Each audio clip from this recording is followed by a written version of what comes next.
OPPO's 10K foldable phone, the Find N6 teardown is here. After taking it apart, I finally understand why Apple wants to copy OPPO's foldable screen supply chain. A single foldable screen? They've even used liquid 3D printing and titanium 3D printing. It's just incredible. And what about this Sky Dome memory glass? Doesn't it self-repair after getting scratched?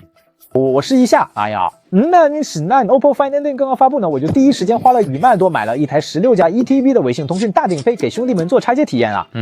对，就在这啦。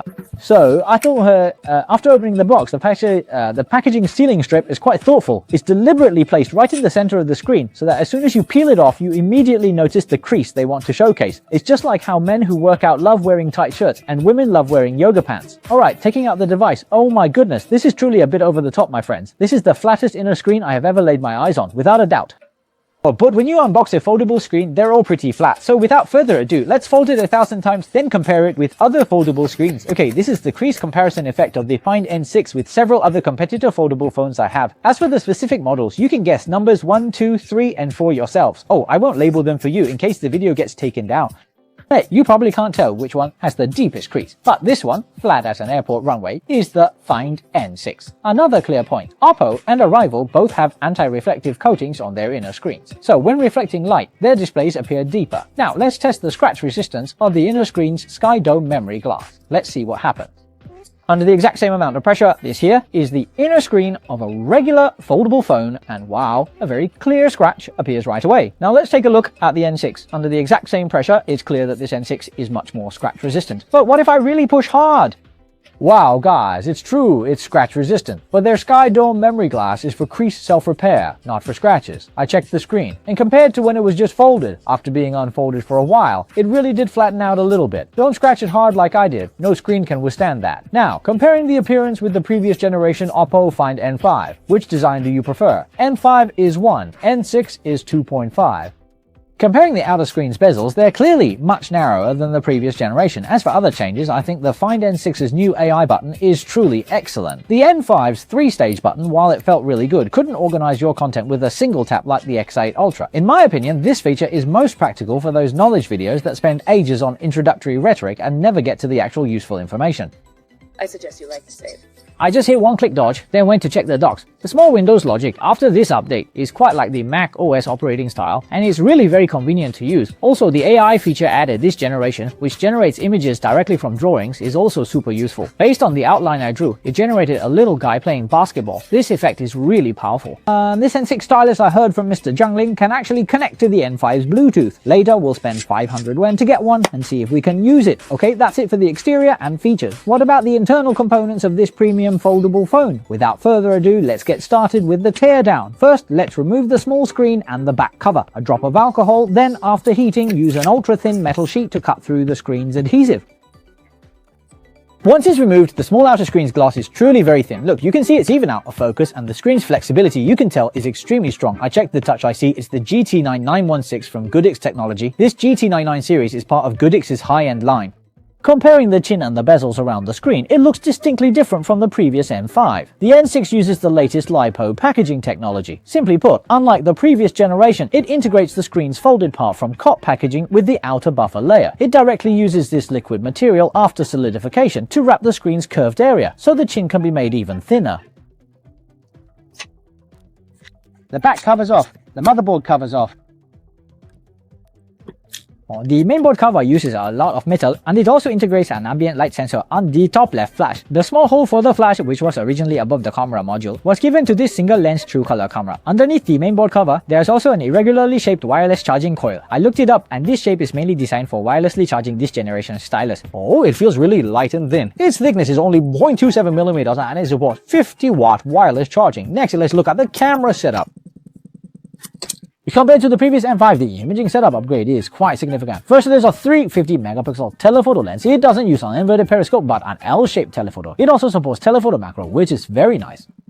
And next to it, this generation's biggest upgrade is the ultra-wide. It went from the previous gen's 1/4 inch 8-megapixel directly to a 50-megapixel sensor. Just look at the sheer size of this lens, and they're all ultra-wide. I didn't expect to be so impressed. And the main camera also got a huge upgrade from the 50-megapixel Light 700 directly to the 200-megapixel Samsung HP5. Well, let me show you the fur difference when photographing cats. The upgrade is very obvious, and with the new Danxi original color camera, the color reproduction is also, That would be much better. Take the motherboard out.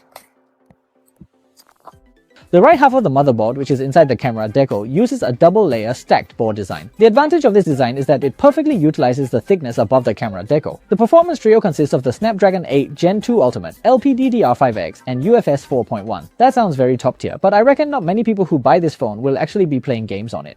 If your work involves daily document review and annotations, and you want a great feel, good system, but are on a budget, I actually think you could consider the previous generation OPPO Find N5. I've used it for a long time and it's really excellent. And I checked, the current second-hand price on Juan is only $5,398, which is directly over $3,600 cheaper than the new device's launch price. Every Juan phone undergoes multiple rounds of official quality inspections, ensuring its quality. Okay, now let's remove this charging port cover. The speaker is an AAC Technologies 11Now16H model, custom designed to be ultra thin. I measured it. It's only 3.3 millimeters thick. The bottom SIM card slot, microphone, and charging port are all separate small components. This design helps make the entire charging port section thinner.